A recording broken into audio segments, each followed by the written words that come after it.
नमस्ते दोस्तों, welcome back to our channel. आज हम एक्सप्लेन करने वाले हैं साल 2011 में रिलीज़ हुई मार्जिन कॉल नाम की मूवी को, जिसमें 2008 की फाइनेंशियल क्राइसिस से ठीक 24 घंटे पहले की थ्रिलिंग और इमोशनल कहानी को दिखाया गया है।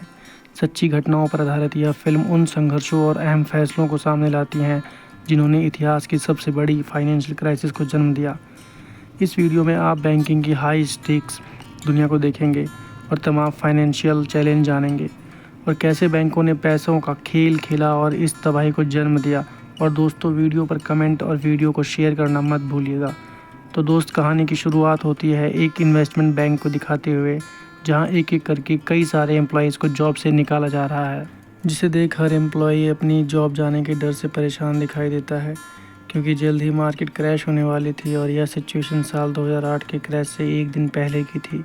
इसी बीच हम विल एमरसन नाम के एक शख्स को देखते हैं जिसकी नज़रें दो एम्प्लॉयज़ पर टिकी हुई थी। विल इनसे पूछता है कि क्या कभी तुम लोगों ने ऐसी सिचुएशन फेस की है। इस पर दोनों घबराते हुए मना कर देते हैं। विल इन्हें एडवाइस देता है कि टेंशन मत लो, बस अपने काम पर ध्यान दो। इस एक ही दिन में रिस्क एनालिसिस डिपार्टमेंट के करीब 80% एम्प्लॉयज़ अपने जॉब से हाथ धो बैठते हैं और बैंक में हर 24 घंटों में अपने वर्क फोर्स के 40% एम्प्लॉयज़ को निकाल देती है। सिर्फ यही नहीं, रिस्क कंट्रोल डिपार्टमेंट के हेड एरिक डेल को भी बात करने के लिए बुलाया जाता है, जो कि 19 साल से यहाँ काम कर रहा था। एक लेडी एरिक को बताती है कि आपको भी इस मुश्किल हालात में जॉब से निकाला जा रहा है। यह सुन एरिक इन्हें धमकाते हुए कहता है कि अगर मैं चला गया तो उस मॉडल का क्या होगा जिस पर हम लोग काम कर रहे हैं। इस पर दो महिलाएं उसे समझाती हैं कि हमारी आपसे कोई आपसी रंजिश नहीं है, बस बैंक इस वक्त लॉस से बचने के लिए ज़्यादा से ज़्यादा एम्प्लॉयज़ को निकाल रही है। एरिक भी ज़्यादा बहस ना करते हुए अपने रूम में चला जाता है और अपना सारा सामान इकट्ठा करने लगता है। इस बीच विल एरिक के पास आकर कहता है कि मुझे सच में तुम्हारी नौकरी छिन जाने का बहुत दुख है। एरिक उससे पूछता है कि मुझे जॉब से निकालने का आइडिया किसने दिया था। इस पर विल सारा का नाम लेता है, जो कि रिस्क मैनेजमेंट डिपार्टमेंट के ही एक ऑफिसर थी, जिससे एरिक के मन में सारा के लिए नफरत पैदा हो जाती है। जाते वक्त पीटर और ब्रैगमैन नाम के दो एम्प्लॉयज़ एरिक को अलविदा कहने आते हैं और पीटर एरिक से कहता है कि आपने हमें बहुत कुछ सिखाया है, मैं आपका एहसान कभी नहीं भूलूंगा। पीटर के ये शब्द एरिक के दिल में घर कर जाते हैं और लिफ्ट से जाते वक्त वह पीटर के हाथ में एक पेन ड्राइव थमा देता है, जिसमें एरिक के प्रोजेक्ट मॉडल का सारा डेटा मौजूद था और उसे अलर्ट रहने की सलाह देकर एरिक वहाँ से रवाना हो जाता है। अब बिल्डिंग के नीचे आकर वह जब किसी को कॉल करने की कोशिश करता है तो उसे पता चलता है कि उसका फ़ोन भी बंद कर दिया गया है।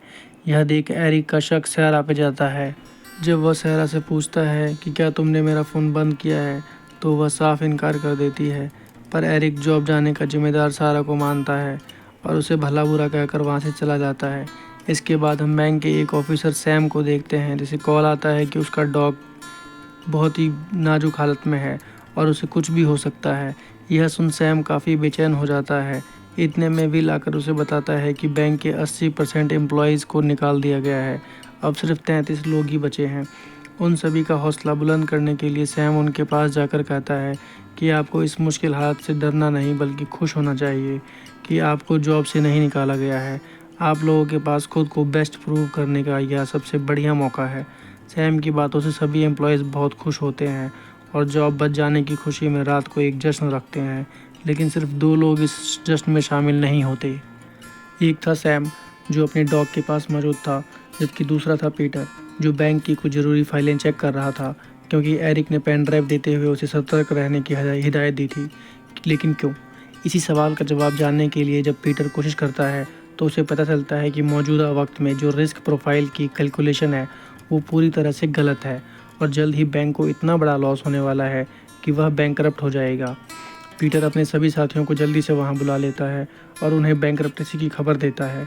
साथ ही यह भी खुलासा करता है कि मॉर्गेज बैक सिक्योरिटी में हिस्टोरिकल वॉलेटिलिटी का लेवल भी काफ़ी ज़्यादा बढ़ गया है, जिसका मतलब यह था कि एसेट्स में फर्म की पोजीशन ओवर लेवरेज हो गई है और इसके कारण अब फर्म जल्द ही बैंकरप्ट होने वाली है और इस सिचुएशन से बाहर निकलने में सिर्फ एरिक ही उनकी मदद कर सकता है। इसलिए वह लोग अब एरिक से बात करने के लिए उसे कॉल करते हैं, पर अफसोस उसका फ़ोन बंद होता है। इसलिए वह लोग उसके घर पर फ़ोन घुमाते हैं और एरिक की वाइफ बताती है कि एरिक तो सुबह से घर आया ही नहीं है। यह सुन विल समझ जाता है कि इस वक्त वह कहाँ हो सकता है। इसलिए वह पीटर और ब्रैगमैन को एक बार में जाने को कहता है, जो एरिक का पसंदीदा बार था, और फुर्सत में वह वहीं वक्त गुजारना पसंद करता था।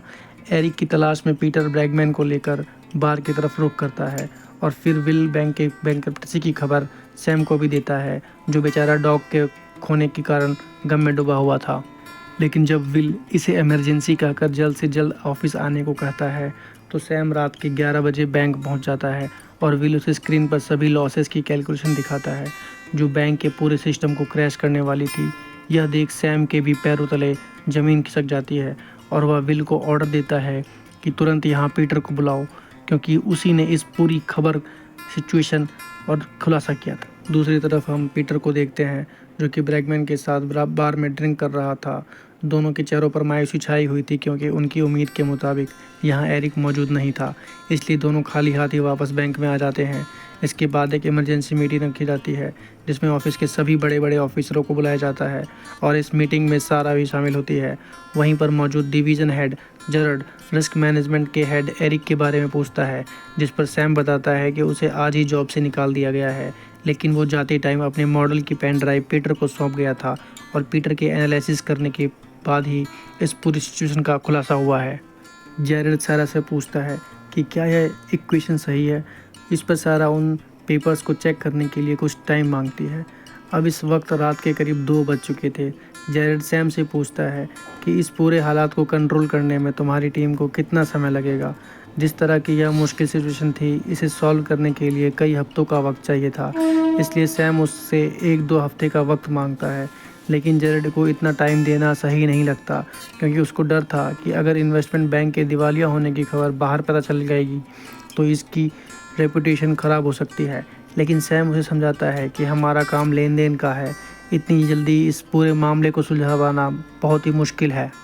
जैरेड सारा को पूछता है कि इस पूरे एसेट्स की तुम कितनी कीमत लगाना चाहोगी अगर हम इसे बेचें तो। इस पर सारा कहती है कि पूरे एसेट्स की कीमत को एनालाइज करने के लिए भी मुझे कुछ हफ्ते या महीनों का वक्त चाहिए। जैरेड इस प्रॉब्लम का हल निकालने के लिए विल, पीटर और ब्रैगमैन को मीटिंग रूम से बाहर भेज देता है। अब तीनों बाहर खड़े होकर यह सोच कर परेशान होते हैं कि आखिर मीटिंग में चल क्या रहा है। इधर जैरेड फैसला करता है कि वह प्रॉब्लमेटिक एसेट्स को बेच देगा, लेकिन सैम इसके लिए राजी नहीं होता। जैरेड उसे समझाता है कि हमारे पास इसके अलावा और कई ऑप्शन भी नहीं है, लेकिन एसेट्स को बेचना से पहले जैरेड सारा और उसके एक साथी को फाइल्स को चेक करने का ऑर्डर देता है। वो भी सिर्फ 45 मिनट में। दोनों सभी फाइल्स लेकर वहाँ से चले जाते हैं। इधर हम विल, पीटर और ब्रैगमैन को देखते हैं। पीटर को अपने ऑफिस के बैंकरप्ट होने का डर सता रहा था, लेकिन विल उसे समझाता है कि मुझे यहाँ काम करते हुए पूरे 10 साल हो चुके हैं और ऐसी हालात कई बार बनी, लेकिन हर बार टीम ने मिलकर बैंक को डूबने से बचा लिया, और इस बार भी वो लोग किसी न किसी तरीके से बैंकरप्ट होने से बैंक को बचा ही लेंगे। अब कुछ देर बाद सारा फाइल्स को चेक करके जैरेड के पास आ जाती है और सैम के सामने उसे बताती है कि पीटर की फॉर्मूला और कैलकुलेशन एकदम ठीक है। हम सच में बहुत ज़्यादा लॉसेस करने वाले हैं, हमें एरिक पर भरोसा करना चाहिए था। यह सुन सैम गुस्से में वहाँ से चला जाता है और जैरेड इस सब का जिम्मेदार सारा को मानता है, क्योंकि उसने ही एरिक को जॉब से फायर किया था और मॉडल इनकम्प्लीट होने के चलते यह इस मुश्किल के बारे में पहले से नहीं जान सके। सारा भी जैरेड के इल्ज़ाम को चुपचाप कबूल कर लेती है और उसे पूछती है कि अब क्या करना चाहिए, लेकिन जैरेड को भी नहीं पता कि अब आगे क्या करना चाहिए। इसलिए जैरेड सभी टीम मेंबर्स को एक ख़ास शख्स से मिलवाने के लिए उन्हें ले जाता है और सबको समझाता है कि तुम्हें इस मीटिंग में कुछ भी झूठ नहीं बोलना और ना ही कुछ छुपाना है, जो भी सच है बता देना। एक एक कर सब मीटिंग रूम में पहुंच जाते हैं, जहां कई सारे स्टॉक होल्डर्स बैठे हुए थे, जो इन्वेस्टमेंट बैंक के लिए काफ़ी अहम थे। इसके बाद रूम में एंटर होता है फर्म का CEO जॉन, जो आते ही सबसे पहले इस पूरी प्रॉब्लम के बारे में पूछने लगता है और कहता है कि इस परेशानी को हमें कम से कम 1 हफ्ते पहले ही सुलझा देना चाहिए था। खैर, अब जॉन उस मास्टरमाइंड का नाम पूछता है जिसने इस प्रॉब्लम का राज सबके सामने खोला था।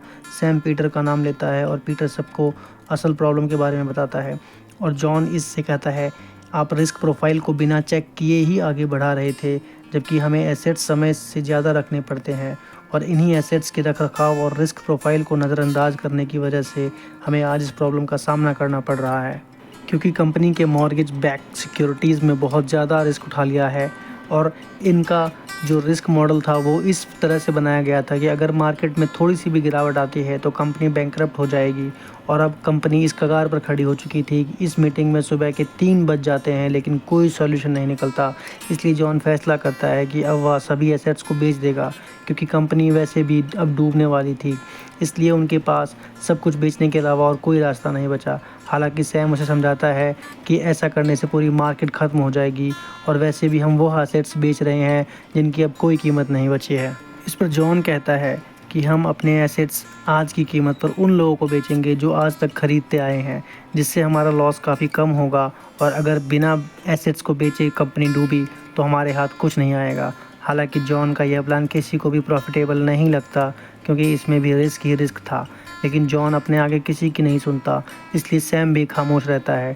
अब जॉन जेरेड को ऑर्डर देता है कि अभी 4 बजे हैं, तुम्हें 1 घंटे के अंदर इस सेलिंग पर एक बेहतरीन प्लान तैयार करना है। साथ ही एरिक को भी ढूंढने का ऑर्डर देता है, क्योंकि वही इस प्रॉब्लम से बाहर निकलने का रास्ता बता सकता था। इसके बाद जॉन सैम से अकेले में बातचीत करता है और कहता है कि क्या सैम तुम मेरा साथ दोगे? तुम्हें जज्बाती होकर नहीं बल्कि एक सेल्समैन के तौर पर सोचना चाहिए। हमारा काम बेचने का ही है। लेकिन सैम अब भी उसे यही समझाता है कि अगर हमने यह एसेट्स बेच दिए तो सब कुछ ख़त्म हो जाएगा। पर जॉन अब भी अपनी जिद पर अड़ा रहता है। इसके बाद हम जेरेड और सैरा को देखते हैं, जो जॉन के फैसले को सुनने के बाद कश्मकश में थे कि आखिर उन्हें जॉन का साथ देना चाहिए या नहीं।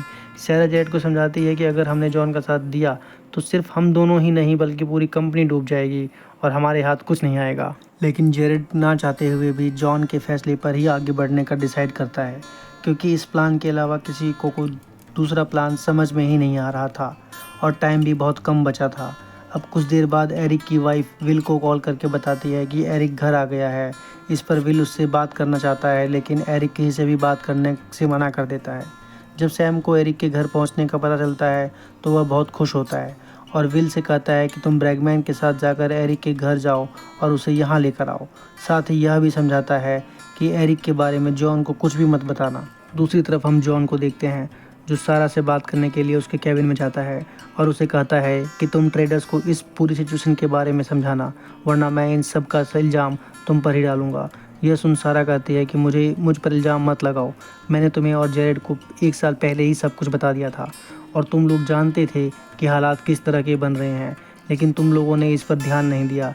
यह सुनकर जॉन गुस्से में वहाँ से चला जाता है। इधर जेरेड विल के पास जाकर उसे एरिक के पास जाने से रोकता है और पूछता है कि क्या तुम जॉन के फैसले के साथ हो? मुझे बस यह जानना है कि क्या सैम जॉन के फैसले के अगेंस्ट खड़ा रह पाएगा। इस पर विल उसे समझाता है कि सैम हमेशा सही फैसले लेता है। उसके लिए सही का मतलब सही ही है और वह वही करता है जो सबके लिए सही है। इसलिए मुझे उस पर पूरा भरोसा है। इतना कहकर विल ब्रैगमैन के साथ गाड़ी में बैठकर एरिक के घर की तरफ निकल पड़ता है। अब कुछ देर बाद विल और ब्रैगमैन दोनों एरिक के घर पहुंच जाते हैं और विल जैसे ही दरवाजे पर दस्तक देता है तो एरिक बाहर से सैर करता हुआ उसके पास आ जाता है। विल उसे बताता है कि पीटर ने तुम्हारे मॉडल को कंप्लीट कर दिया है, लेकिन उससे एक नई मुसीबत पैदा हो गई है। यह सुन एरिक बहुत ही इत्मीनान से कहता है, मुझे पता था यही होने वाला है।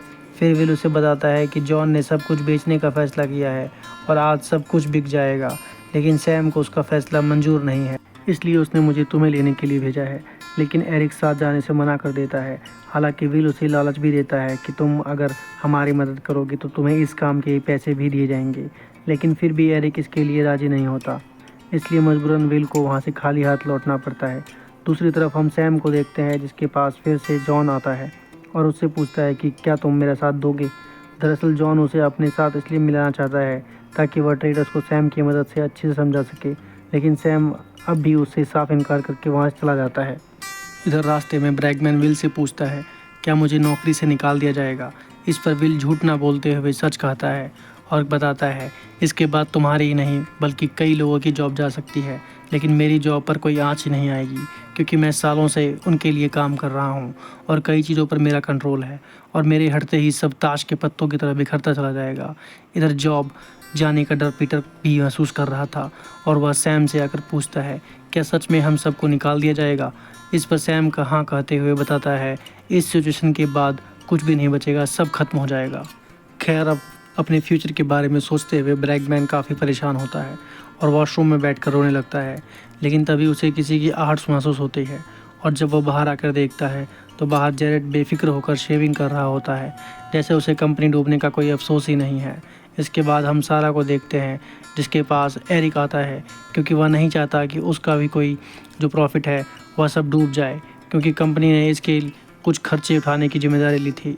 अब सारा अपनी गलती के लिए एरिक से माफ़ी मांगती है और एरिक भी हालात की गंभीरता को देखकर उसे माफ़ कर देता है। इसके बाद सैम अपने सभी एम्प्लॉयज़ के साथ मीटिंग करता है और उन्हें बताता है कि स्टॉक मार्केट बुरी तरह से क्रैश होने वाला है। इसलिए जॉन ने फैसला किया है कि फर्म के ज़्यादातर एसेट्स बेच दिए जाएंगे, क्योंकि आने वाला फ्यूचर बहुत ही खतरों से भरा होने वाला है और इस खतरे की शुरुआत हमसे ही हो रही है। साथ ही यह भी बताता है कि अगर आपने आपके हिस्से में आने वाले एसेट्स की 93% तक बिकवाली कर दी, यानी उन्हें बेच दिया, तो आपके अकाउंट में बोनस बतौर $1.4 लाख आ जाएंगे। और अगर पूरी टीम ने 93% की बिकवाली कर ली तो आपको $3 लाख और दिए जाएंगे, वह भी एक साथ। सैम इमोशनल होकर कहता है कि अगर आपने इस टास्क को पूरा कर लिया तो समझ जाइएगा कि आपने अपनी नौकरियां खुद ही खतरे में डाल दी हैं, क्योंकि सब एसेट्स बिक जाने के बाद इस फर्म में किसी को नौकरी नहीं मिलेगी।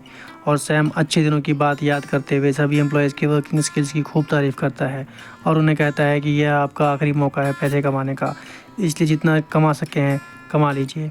अब आपके दिमाग में यह सवाल आ रहा होगा कि सैम तो एसेट्स को बेचने के खिलाफ था, लेकिन अब वह इसे बेचने के लिए आखिर क्यों कह रहा है? क्योंकि जॉन उसे ऐसा करने के लिए एक बड़ी अमाउंट ऑफ़र करता है। पहले तो सैम इसके लिए साफ इनकार कर देता है, लेकिन जब पीटर अपनी जॉब के बारे में उससे डिस्कशन कर रहा था तब उसे रियलाइज़ होता है कि आज नहीं तो कल उसकी भी जॉब खतरे में आ सकती है। इसलिए वह बहुत सोचने के बाद यह फ़ैसला लेता है और जॉन का ऑफ़र एक्सेप्ट कर लेता है। इसके बाद सभी एम्प्लॉयज़ अपने अपने काम पर लग जाते हैं और एसेट्स बेचने की जद्दोजहद करने लगते हैं, जिससे लोगों को भी इन पर शक हो जाता है कि आखिर यह फर्म इतनी जल्दी एसेट्स बेच क्यों रही है। इसलिए अब फर्म एसेट्स को कम कीमत पर बेचना शुरू कर देती है और यह प्लान इनका कामयाब हो जाता है। कई सारे एसेट्स बहुत जल्दी बिक जाते हैं और जेरेड सैम के पास आकर उसे खुशखबरी देता है कि तुम्हारा प्लान कामयाब हो गया है। यह सुनकर सैम गुस्सा हो जाता है और वहाँ से सीधा जॉन के पास जाता है। जॉन बेफिक्र होकर शांति से बैठा होता है और बड़े इत्मीनान से कहता है कि तुमने आखिर कर दिखाया, तुम्हारी वजह से हमारा प्लान कामयाब हो गया। सैम जॉन से इस काम के लिए उसे ऑफ़र किए गए सारे पैसे मांगता है। तब जॉन कहता है कि मैं तुम्हें सारे पैसे दे दूंगा, लेकिन तुम्हें मेरे साथ कुछ और वक्त तक काम करना होगा। इस सिचुएशन को हैंडल कर सके उसे 2008 के क्रैश से पहले कई मार्केट क्रैश के इंसिडेंट गिनवाता है और कहता है ऐसे लॉसेस मैंने बहुत बार देखे हैं, पर मैं हार नहीं मानूंगा। सैम भी उसके साथ काम करने के लिए राज़ी हो जाता है और यह मूवी यहीं पे ख़त्म हो जाती है।